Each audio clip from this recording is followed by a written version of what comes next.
There we go. Alrighty, welcome to Silent Service, everybody. We are on today for episode 4, Shrinking Circles, Expanding Vision. My name is Will Diesel. Matthew, I'll let you introduce yourself. Matt Demaro, present in the Will Diesel Zoom room. Present. I love it. I love it. How frequently do you get asked about your last name? Because it is such a strong last name. In fact, if I were you, Will, I think I would do the cliche like Bond, James Bond. That's how I'd probably introduce myself. I just put my hand out, Diesel, Will Will Diesel, Diesel. Hmm. like that. I mean, How that's frequently do you get asked about your name, though? It's a strong certainly name. certainly a good idea. I appreciate that.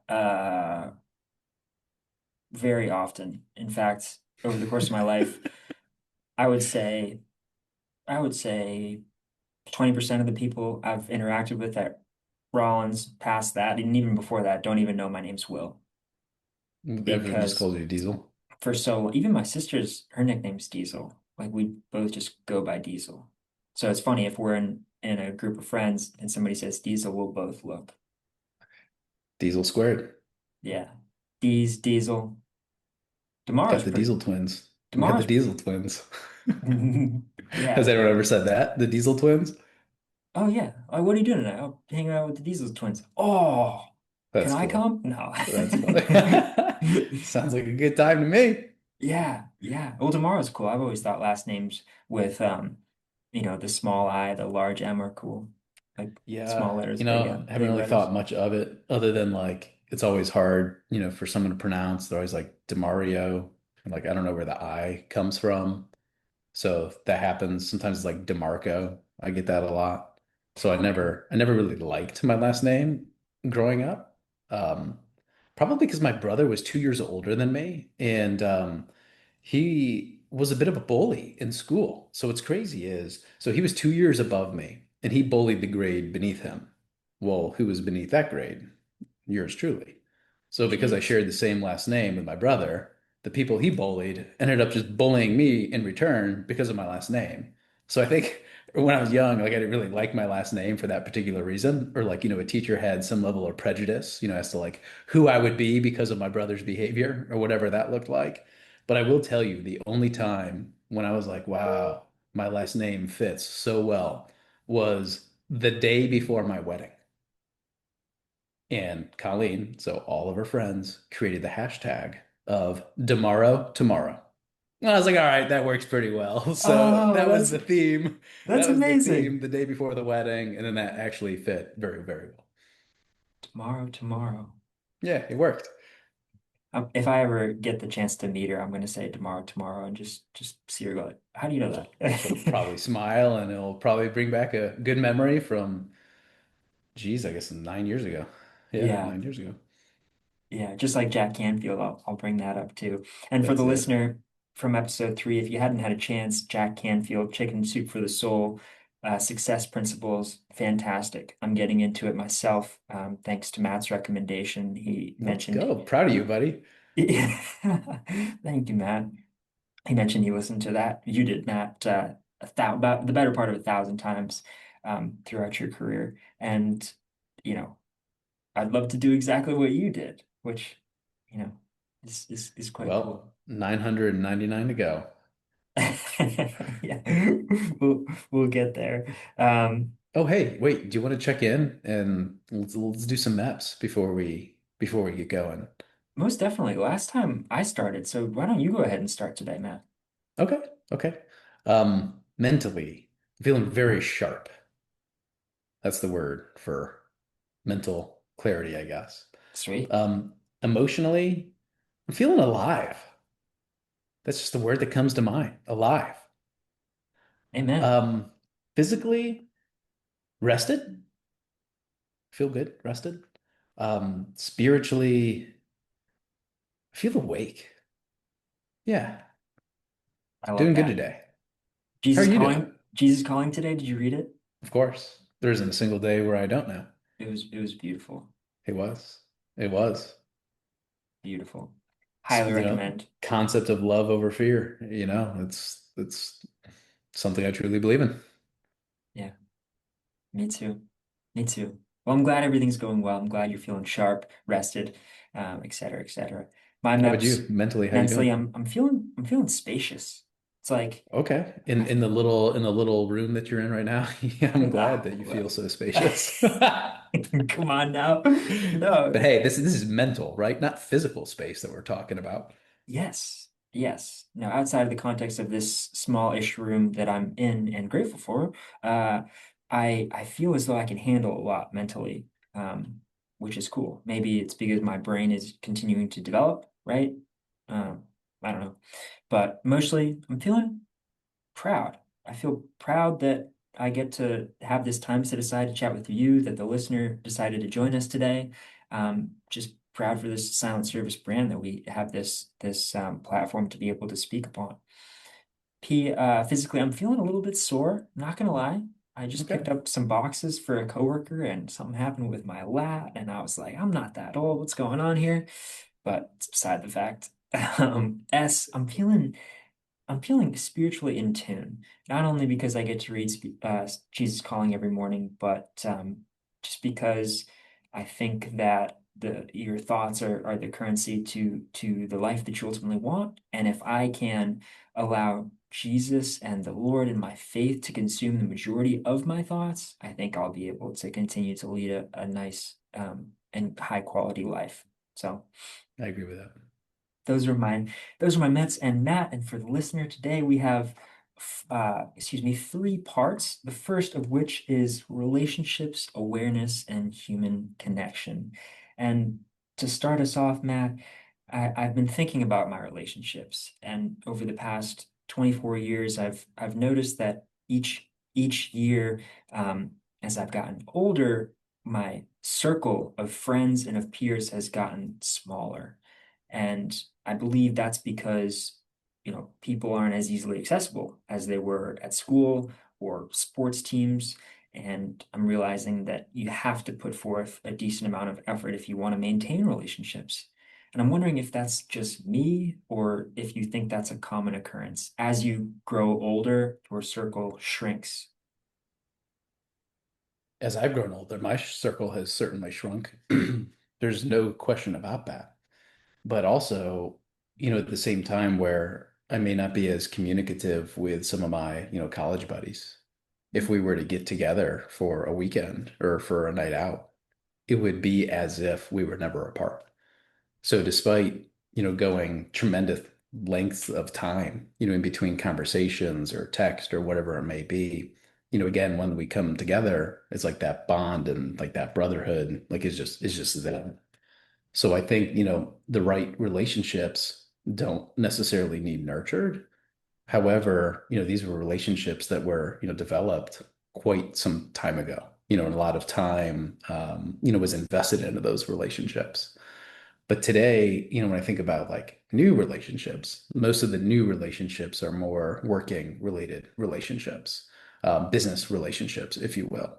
Like my relationship with you, as an example, I would, perceive it to be more as a business relationship, despite, I would love to be your friend outside of work. But I do see our relationship as being a little bit more, business oriented. Our conversations are definitely a little bit more oriented towards personal development, career development, becoming the best version of yourself.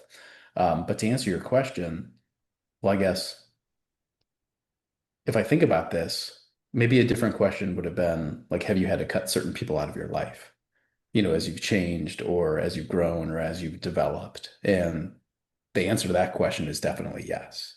So I'm going to flip that back to you for a minute. Like, are there people in your life that you're recognizing? Because like you're asking this question for a reason. So it's either like I don't have enough time to invest in the relationships, or I'm not sure that this is the right relationship for me to continue. And or what about this new relationship? Should I be focused on developing new relationships? Should I prioritize my former relationships, right? Like this question's coming from somewhere. And if I can better understand where the question's coming from, perhaps I could respond, with a little bit more context. Certainly, yeah. I just thought about what you've told me over the past couple of sessions, and not even live, but how you have to prioritize your time, control your life. And, Yeah. over the past year, I've started to realize if I'm not jumping off the walls with enthusiasm with regards to somebody asking me to do something. And if I'm not saying yes with enthusiasm, I'm going to say no because I'm learning that my time is super valuable. And if I sort of give a half blank answer, Sure. you know, then that's not fair to the person that's asking me to go. So, out of respect, I'll say no. Mhm. And I guess I was just wondering if I was alone in that regard. I No, suppose not. no, not at all. Like as we get older, we begin to prioritize things. Perhaps it didn't matter to us as we were a little bit younger. And one of those items is time. So I am much more selective in how I use my time today than, say, 10 years ago. And there are specific relationships, that are built around, doing things, going out that aren't necessarily in direct alignment with like who I am and ultimately who I want to become. So like my Right. mentor once, sat me down. This was, like, geez, I was in college at the time. And he sat me down and he said, like, what I encourage you to do is think about your role models in life. Like I encourage you to think about the people that you look up to, like in business and in life, and look at all aspects of their life and also look at how they got to where they are today. And as I began looking at the role models, like in my life, I started to recognize specific commonalities from, faith to involvement in the community to marriage to children, more of these like foundational, grounded, type elements. And early on, one has to make a decision as to who they're going to become. And I made that decision as to who I want to become. And at that moment, I did cut certain people out of my life who I could tell were not helping serve me like in that fashion. And it's like I live my life for me. I don't live it for you. I don't live it for you. I don't live it for her, for him. So I have to prioritize the things that ultimately make me happy and focus on the things that I think will make me happy and lead to greater personal levels of fulfillment, like internally. So in a way, right, that is that inward, like selfish, type side where it's like we have to prioritize the things that ultimately make us happy. But so frequently, we're not exposed to things that could make us happy, like serving others or spending time over here with this individual that you've never met because you don't know how they're going to impact your life.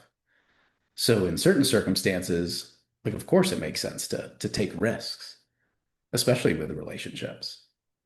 But at the end of the day, like who are you? Who are you becoming? What are you attempting to accomplish? Does this person fit and serve that image? Or are they detracting and taking you further from the person that you want to become?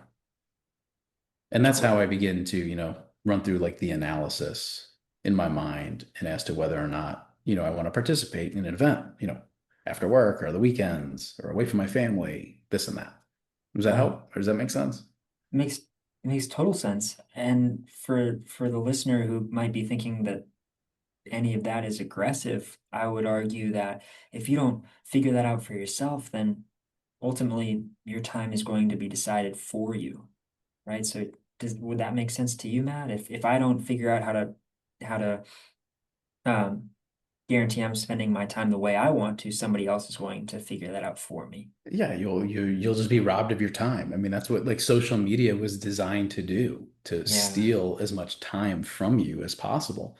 Like I can't remember what the documentary was on Netflix, but it was specifically about Instagram and like how all their algorithms, right, are all designed to be able to hook and fire along these dopamine receptors and just keep you engaged and engaged. Was that the And social after I network? wa I'm it sorry. was something, no, it was something like that. I just can't remember what exactly it was called. But after I watched it, my wife and I watched it together. And then, I was on Instagram a couple days later and I saw something that was funny and I wanted to send it to my wife. And as I clicked that send button, something in my mind just clicked. And it was like, wait a minute, you're going to rob your wife of time by sending her this clip. It's like, will this clip improve her life? If it's comedy, humility, laughter, something like that, sure, of course, right? We should all laugh, have a good time. That's like a part of life. Right.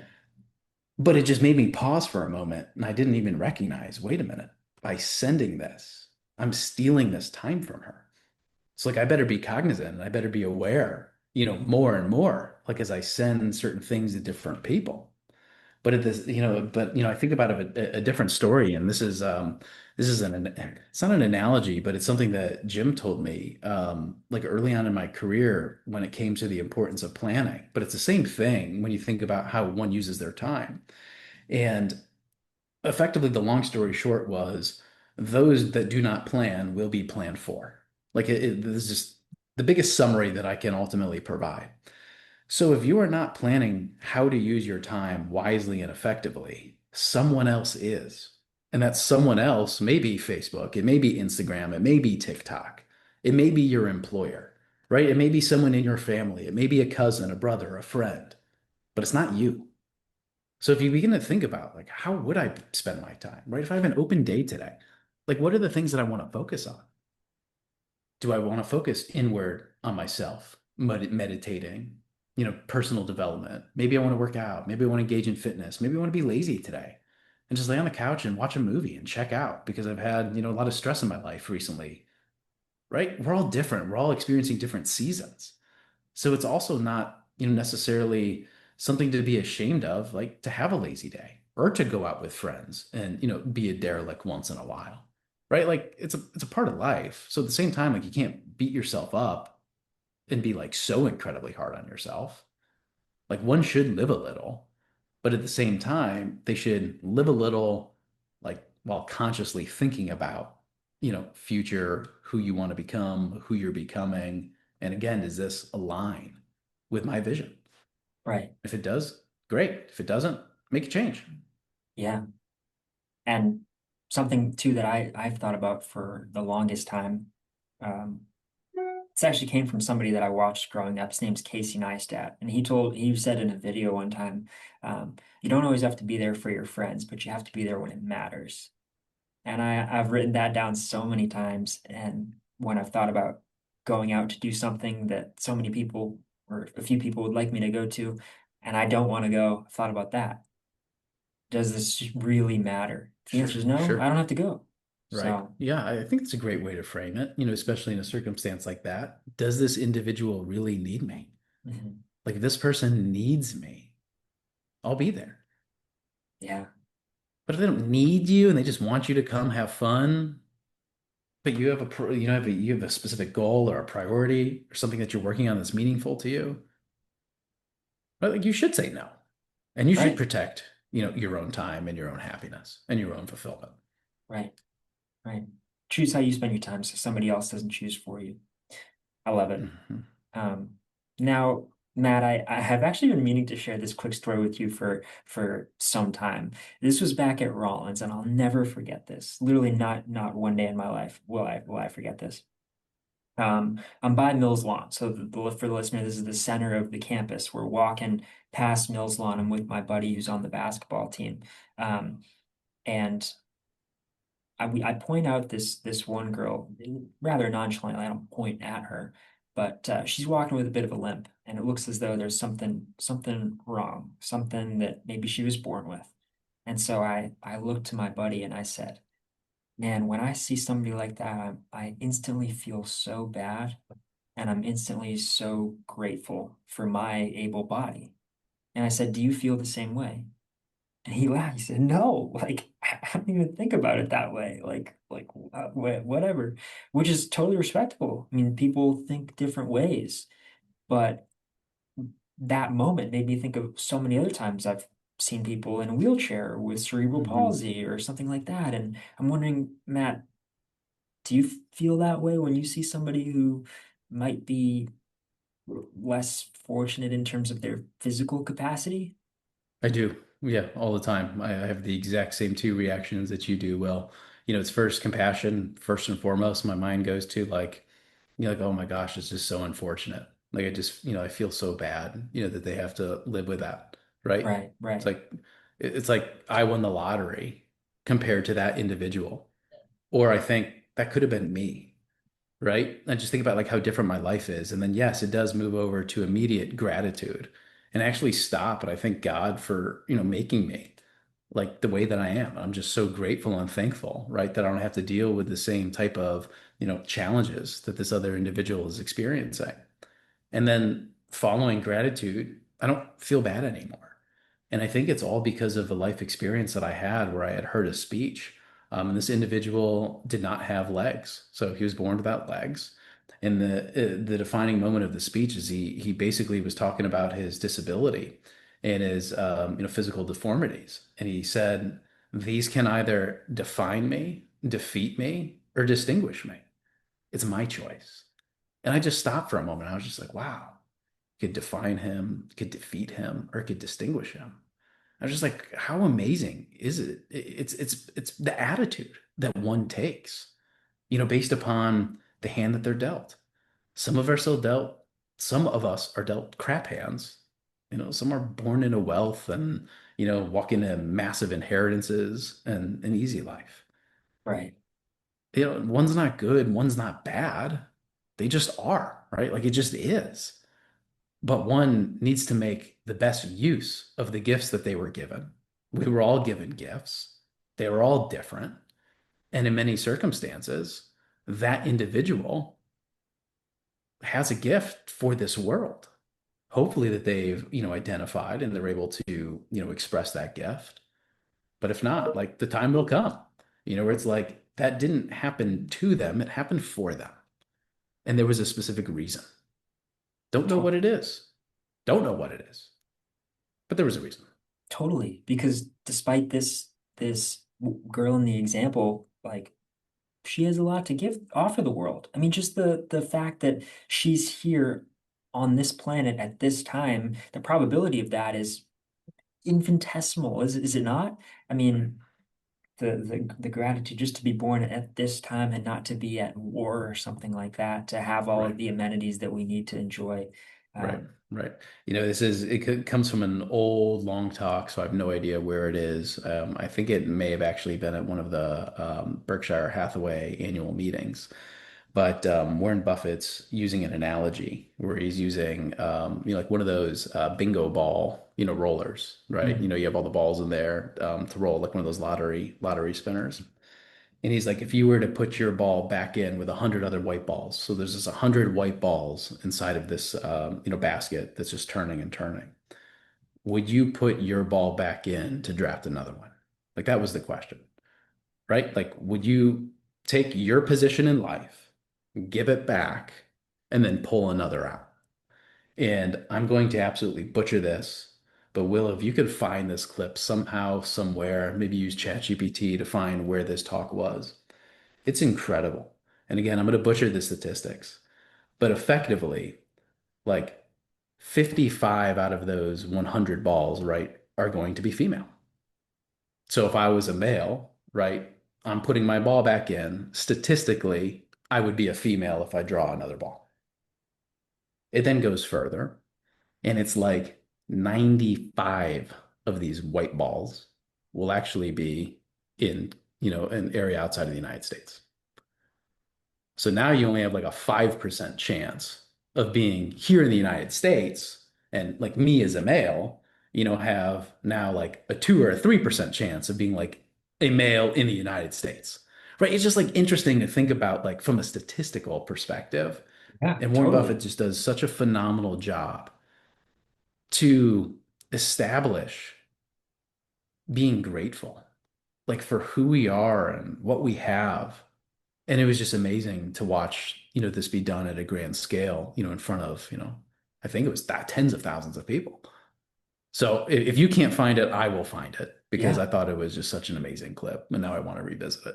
yeah. No, I'll make a note of that. That is phenomenal. I mean, you told me, I think it was one of my first weeks of knowing you. You said, "Will, I mean, we've won the lottery." I don't know. Maybe I was feeling down in the dumps for some reason, and you were like, "Do you know how lucky you are?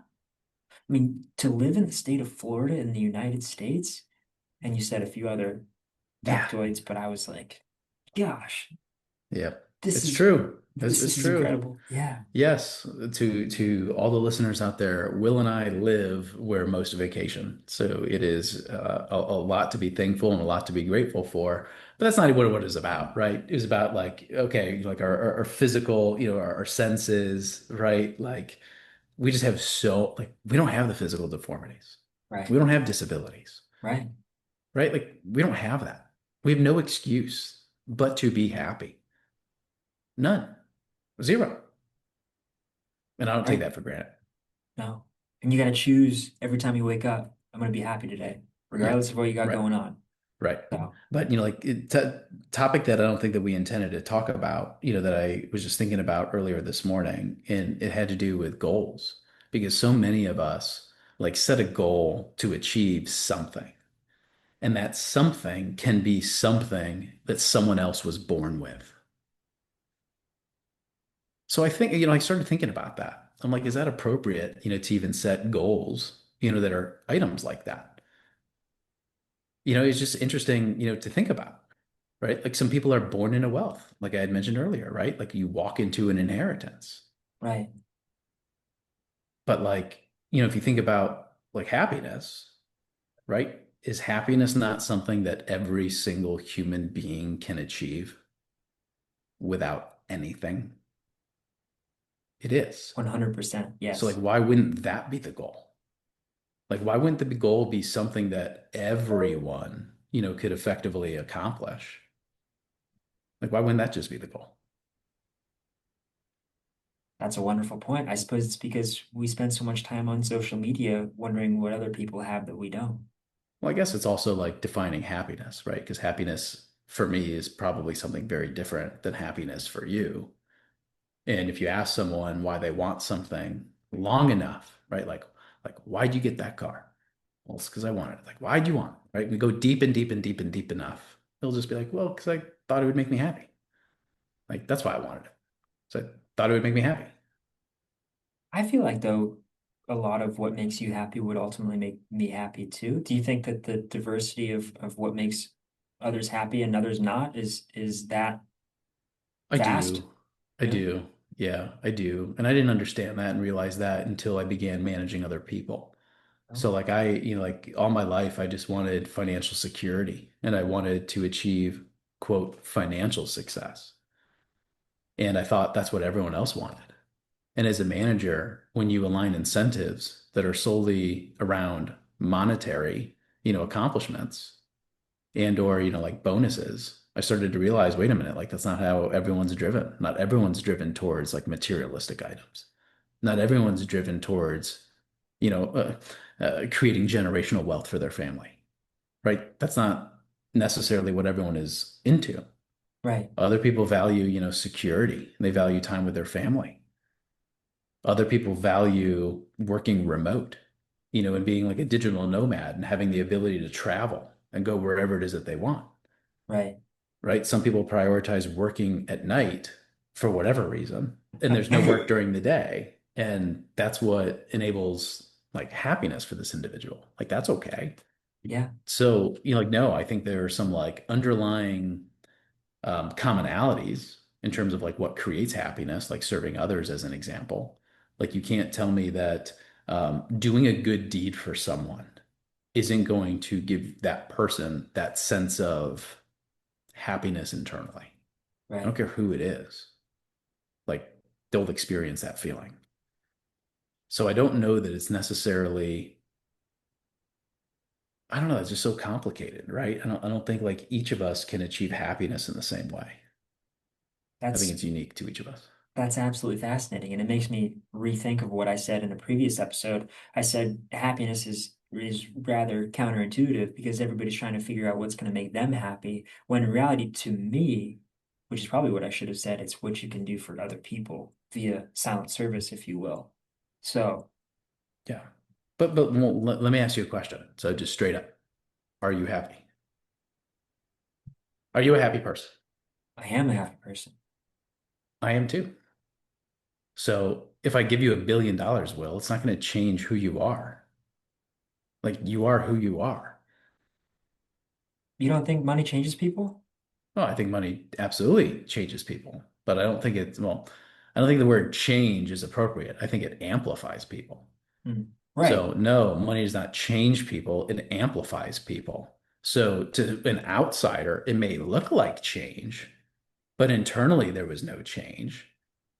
They just became less fearful of what other people think about them because they're not reliant upon anyone else.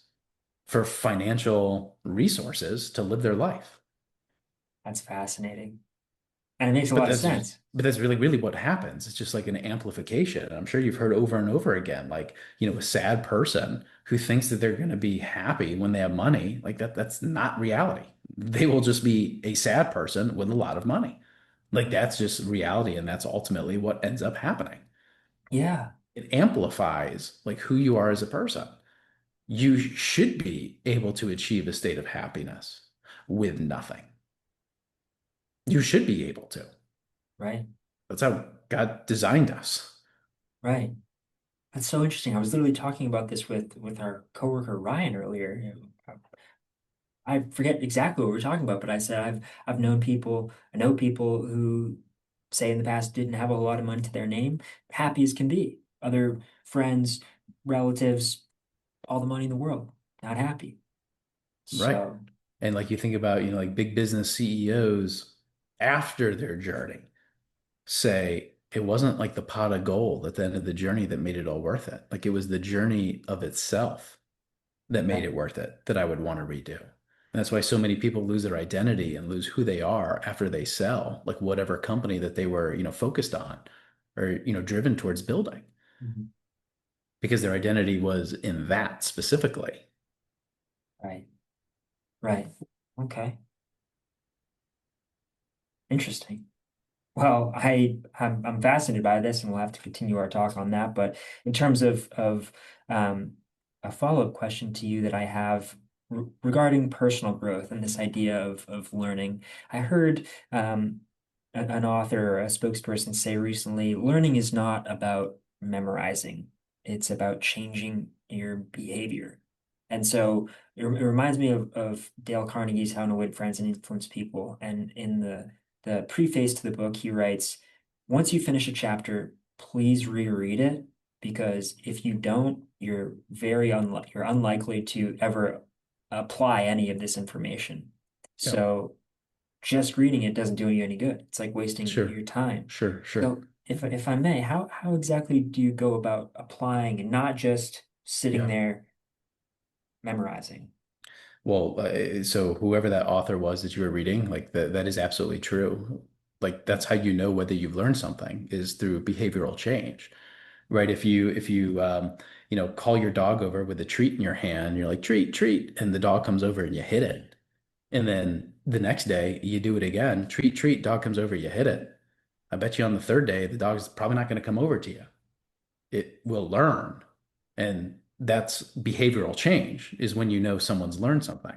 So like the rate of intelligence ultimately is how quickly does it take someone to change their behavior after learning something. So like a really super smart person would hear something once and they would make a behavioral change because they've learned.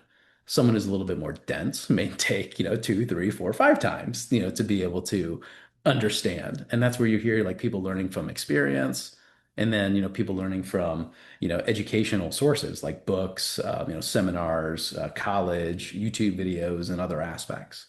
So it's just interesting, to think about some of these dynamics, that are at play here. Like really, really interesting.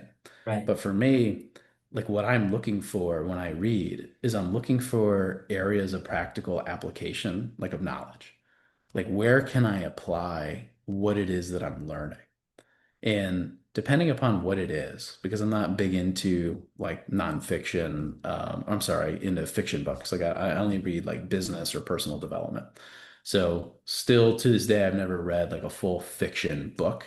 The closest that I've ever gotten to was The Alchemist. I think I may have recommended that on one of our prior talks. Paulo, Yeah, yeah. Coelho. Co Coelho Paulo or something like that. yeah, Great, great book, but it's on the intersection of fiction, nonfiction, and self-development, like all kind of put together. right. But nonetheless, what it is that I'm reading, I'm looking to see can this apply and can I implement this somewhere in my life? And if I can't, then I'm just going to continue to move, I'm just going to move on. So Hmm. I used to be this person that had like OCD, where if I started a book, I had to finish it. I was just that person. Like I just didn't want to miss this valuable nugget that was 3 page from the back that could have made the entire book like all worth it. because so frequently you like this was me. So like growing up, like I didn't have a lot of money. So like I didn't want to spend money even on educational resources. And it wasn't until I heard Jim Rohn say, it's not like what the book costs you, it's what it will cost you if you don't read it. Where I was like, okay, that's brutal, right? That's just like cuts through my soul. Tell me like it is. Yeah. But unfortunately, I took it like so seriously, where like I was getting no value from a book. And I may have been halfway through it, but I was just telling myself, right? It's what this thing will cost me if I don't finish. And Right. I don't necessarily think that was the right mentality. So I began not finishing like certain books that weren't necessarily applicable like to my life. And it's helped me a lot to not have that level of OCD where it's like, oh my gosh, I absolutely have to finish what I start Right. because that's like how I was, that's how I was raised, right? If you start something, you got to finish it. Yeah. No, And I've started to, I think this goes back to like protecting one's time. Like when I said you get older, you begin protecting your time more and more and more. And I think that's just one of those internal like mechanisms in my brain, just protecting me. mm. It's like you're not getting value out of this book. Stop reading it. Put it down. Go to the next. And it literally took me until I was like 30, like before I started doing that. But it makes a lot of sense to me. I mean, I have some OCD as well, and I've not finished books before either, and I'll kind of feel like a failure, even though Right? it's just not. But I'm Yeah, like, I've felt the exact same way. yeah, Like just putting it back and knowing the bookmark is still like halfway in there. yeah, Just kind of like a weird feeling, but nonetheless, not all information is for us, yeah, right? So like like you can only put in so much information into your brain. So yeah, you better be careful about what you're putting into your brain.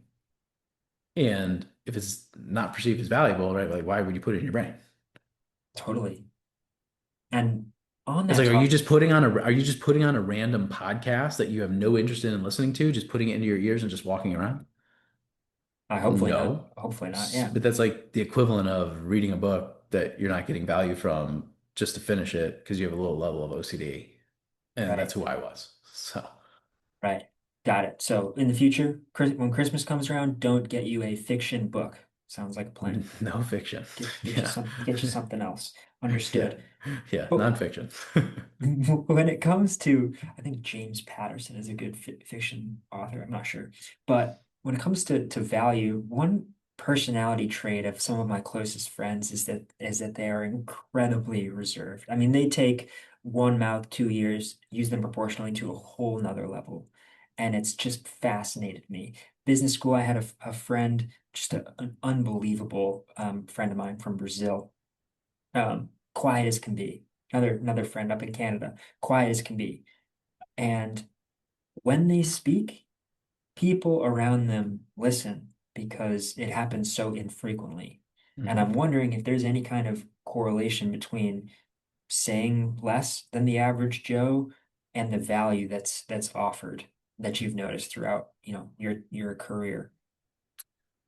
I don't know that I've pinpointed specific patterns, like those that don't speak as much, create greater levels of financial success. Like I don't know that I've necessarily seen that.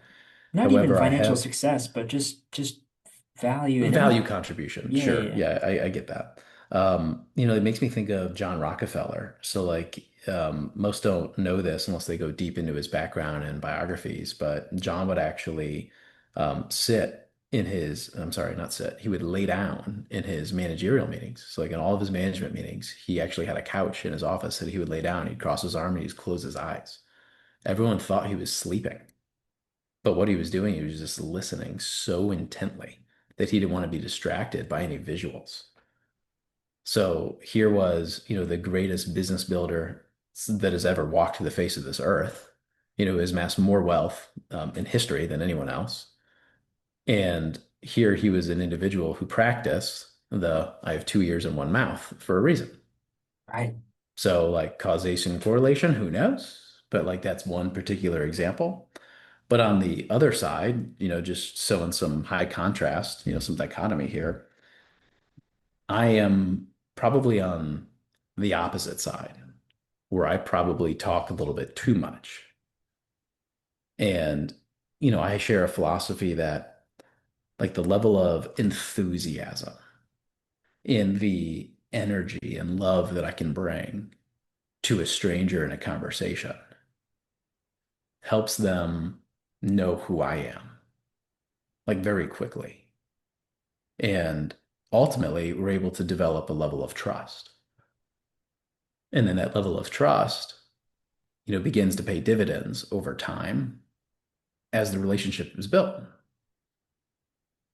Now, if Okay. someone's not very outgoing and they're very quiet or they're very reserved, it's a little bit harder to establish that level of trust.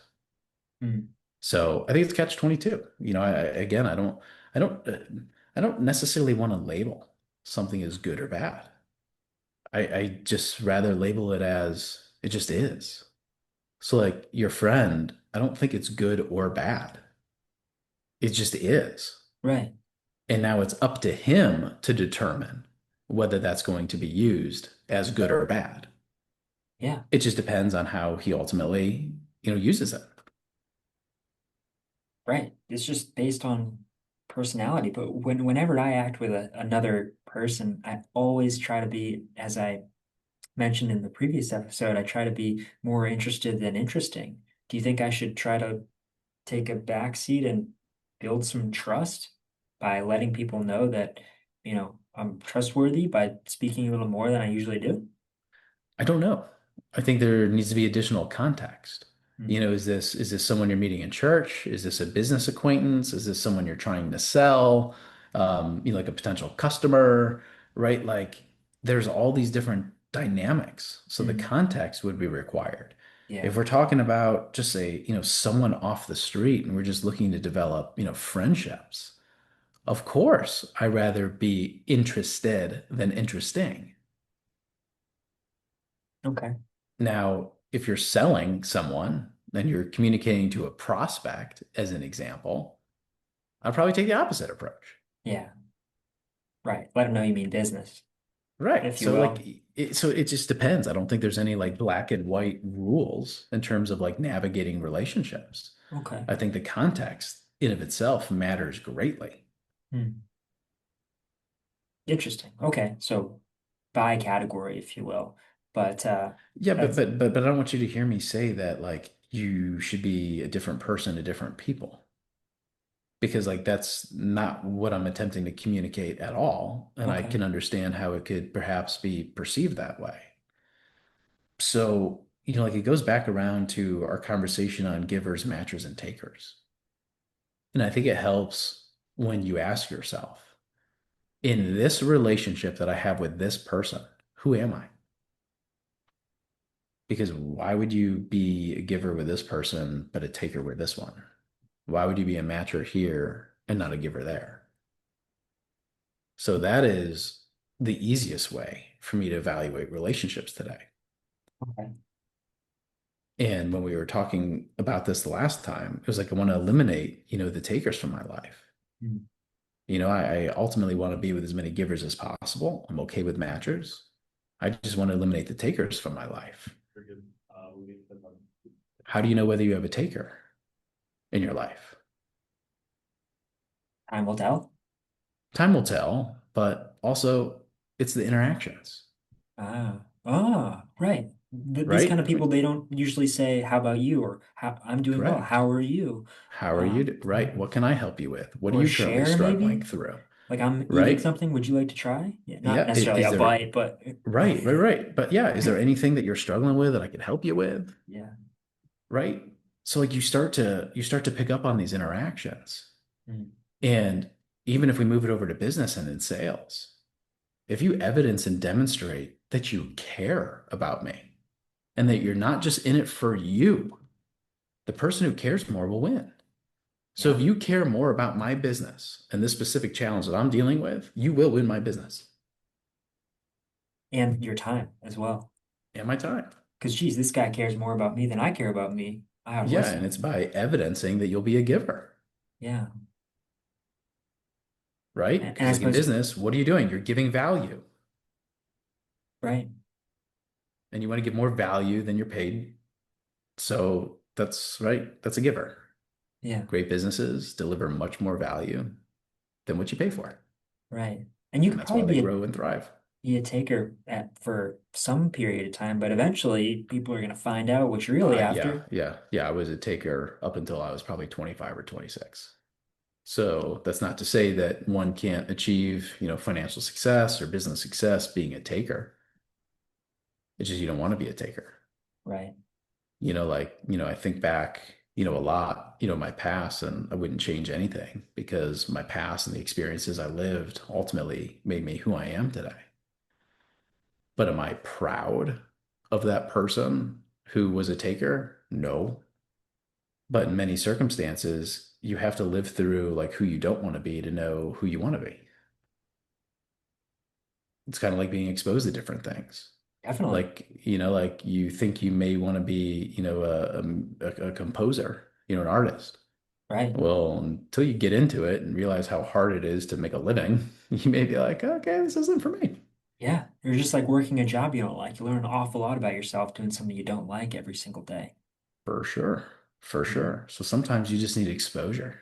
You Yeah. just need, to experience something to recognize and realize, hey, wait a minute, this isn't something that I necessarily like. I thought I'd like it, but Mhm. I don't like it. Mhm. Interesting. Now, Matt, just finishing up here, one thing that I haven't been able to stop thinking about, one of our conversations from end of last week, you were talking about network, and one of the best things you can do on the weekend is try to talk to people that you want to talk to that might not be as busy on the weekend as they are on the weekday, and um, you know cultivating a good network. I'm just curious for the sake of the listener, if somebody were out there looking for a mentor, somebody that will put their best interests front of mind on their behalf, is there a way in particular that they could go about that? I mean, I Yeah, certainly, yeah, yeah. absolutely. This has been the story of my life, reaching out to people who don't know me, who are gracious and generous enough to give me the time of day and to instill knowledge in me. Mm, What's surprising is most who've achieved business success have the desire to pay it forward right, and has the desire to share knowledge. Like that's what we love. Like we love being asked, like, how did you do it? Can right. I get lunch and you just share your story?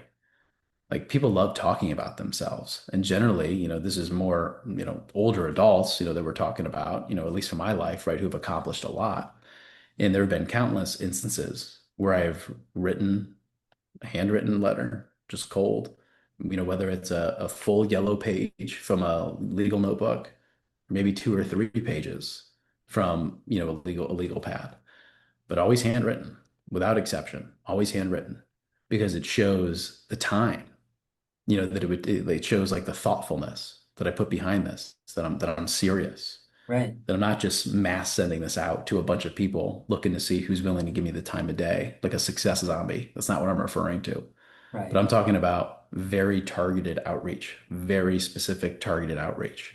Mm, So I'll share with you one of the last times I did it, Will, was with a gentleman named Wayne Huizenga, who was the founder of Waste Management, Blockbuster, AutoNation, three multi-billion dollar companies. And I was engaged in the roll up of physical therapy businesses at the time. And I had just finished The Making of Blockbuster. It was the biography of Wayne Huizenga. And it touched upon the methodologies he used to build Waste Management, the consolidation efforts. And then it led into, the whole story behind Blockbuster, which I found fascinating. Nonetheless, I wrote him a letter. And, Mr. Huizenga, I referenced all of these different business associates that he had that I learned about from the book. So, like, he could tell, like, I took genuine interest into his life. I had specific details that only someone reading this or someone doing deep research would understand. But to keep a long story short, my note that I wrote to him was basically stating that I was just looking to see if he would be willing to give me a little bit of time to hear how he overcame 2 or 3 specific challenges that were brought up in his book that were unanswered. So I specifically said, like, I'm not looking for capital. I'm not even looking for mentorship, right? I'm just looking for just one meeting. I'll drive to you anywhere you are. I'll fly to you anywhere you are. Like it just meant that much to me that I got that individual for very specific knowledge, right? So like I was a taker, right? Looking to take something from him. But at the same time, I was thinking about how can I add value to his life? What's something that I could do for him?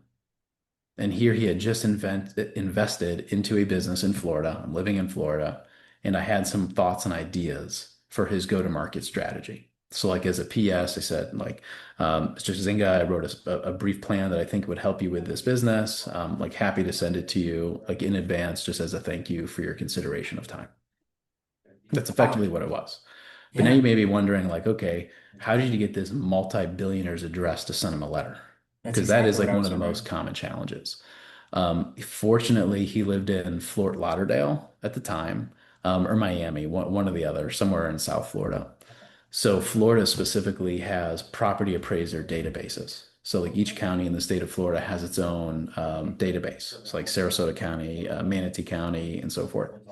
So I typed in Huizenga in the property record search database, and there were multiple properties owned by Huizengas. I didn't think that was a very popular or common last name, but nonetheless, it shows the property values listed.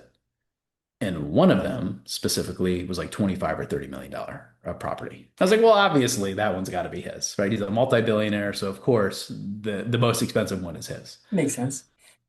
So, handwritten letter addressed to him, right? Forever stamp, put in the mail. What do you know? 2 weeks later, I get a, written response back from him. And it's happened over and over and over again. Well, I have pen palled with multiple billionaires, probably almost 10 at this point, who you'd be shocked, who are like, yeah, I'd be happy to help you with this. Here's my contact. In fact, it couldn't have been more than a couple weeks ago that I had showed you a letter that I had wrote to a billionaire here in our marketplace. I had no idea he was living here, and I had Right. wrote a handwritten letter, and I had showed Will. I turned my computer around the other day, and there it was, an email from him. So like I put my email on the handwritten card that said, "Would love to catch up for lunch. Like when are you available?" And how giddy was I, Will? Like how giddy was I when I showed This you is that the email? gentleman from Tampa area, correct? Yeah, yeah, Tampa area who just happens to have a residence here in Sarasota too. Yeah, that's so cool. I remember Really I was cool. excited for you because I believe it was April 21st. You were set to maybe May 21st, one of the two. Yeah, You were yeah, set to yeah, meet with him. yep, And but I never yep. asked. Was it great? Was it It was everything you amazing. oh So man. like, but that's my point. Like Yeah. people are afraid to reach out to industry giants or, centimillionaires or billionaires just because of like imposter syndrome or, feeling stupid or maybe they feel as if they're imposing on someone else's time. Yeah. And I used to feel like that a lot too. And it wasn't until my mentor, Jim Abrams, had said to me, he's like, why didn't you involve me in this? And I had said to him, I was like, well, Jim, I know you're busy doing all these other things. And I didn't think that this was something that was like worth your time. I wanted to say like this was beneath you, right? I didn't communicate it in that manner, but that's effectively what I was saying. And he looked at me and he said, I don't want you making decisions on how I spend my time. It is my time, and it is my decision on how I use my time. Therefore, next time, ask me if I want to be involved. And if I want to be involved, I'll be involved. And at that moment, I was like, you know what? I should never be afraid to ask for anything because it's their time that they're ending up, or it's their time that they're giving. So if they want to give the time, they'll give the time. If they don't want to give the time, they won't give the time. Like right now, Will, you are not eating lunch with Warren Buffett next week, right? Like you have no connection to the man. You've never talked to him, right? Nope. So if you wrote him a letter and he said no back, did your life change? Nope. Nope. You were never going to eat with them in the first place. You're not eating with them tomorrow. So guess what? Nothing's changed whatsoever. Nothing. I mean, So when you put it who like cares about that, rejection, right? Who yeah. cares about rejection?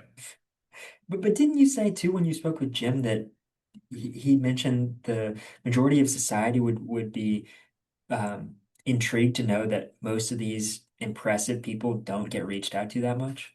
Oh yeah, it's very, very rare. Very rare. And because everyone thinks everyone's doing it, so no one actually does it.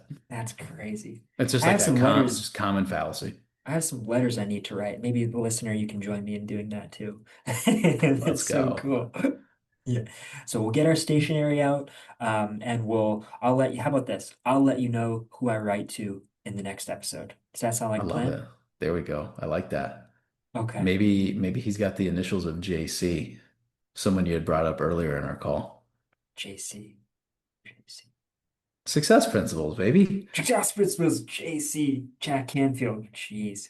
That was a I've always that's wanted to reach out to Jack or to Jack. I senile never have. I never have. senile moment. That's someone I've never reached out to. Well, I can be Should we reach out to Jack and see if we can get him on here?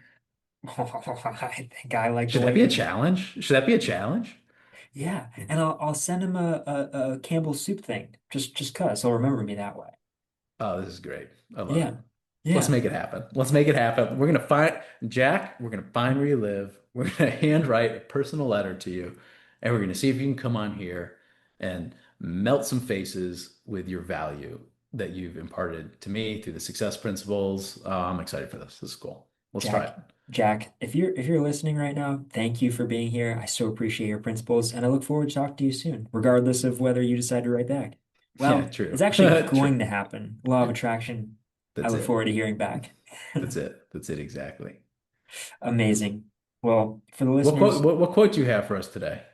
the quote that I have for us today is um, non-existent. There is no quote, That's okay. but but I can pull one up. It just wasn't in my notes. Apologies. The quote that I have for you today. Oh, this is fantastic. I mean, better to have tried and failed than not to have tried at all. That's the theme. That's what we're trying. That's what we're talking about, Oh right? yeah. You miss 100% of the shots you don't take. Yeah, Michael Scott said that. Wayne Gretzky said that. Michael So Scott. for I the love it. listener, That's great. better to have tried and failed than not to have tried at all. Listener, thanks a lot for being with us today. Matt, thanks for chatting with me. And that's just wonderful. Jack Canfield, we'll talk soon.